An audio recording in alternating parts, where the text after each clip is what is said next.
August 13 உலக உறுப்பு தான தினம், அதாவது வேர்ல்ட் ஆர்கன் டொனேஷன் டேன்னு உங்களுக்கு தெரியுமா? வணக்கம், நான் உங்க சனா. டே 12 தினமோட தகவல். உறுப்பு தானம்னா நாம் இறந்த பிறகு நம்மளோட உறுப்புகளை மற்றொரு நோயாளிக்கு தானமாக கொடுப்பது தான் உறுப்பு தானம். இது இதயம், நுரையீரல் போன்ற உறுப்புகளை தகுதியான நோயாளிகளுக்கு கொடுத்து சிகிச்சை மூலம் புதிய நம்பிக்கையை அடையலாம். நாம உயிர் இழந்தா கூட மற்றொரு மனிதன் அப்பதான் அவரோட வாழ்க்கையை தொடங்குறதா இருக்கும். முதலாவதாக உறுப்பு தானம் டிசம்பர் 23, 1954 நடந்துச்சு.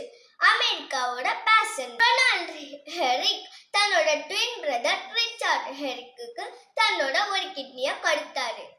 உறுப்பு தானம் செய்வோம், உயிர்களை காப்போம். நன்றி.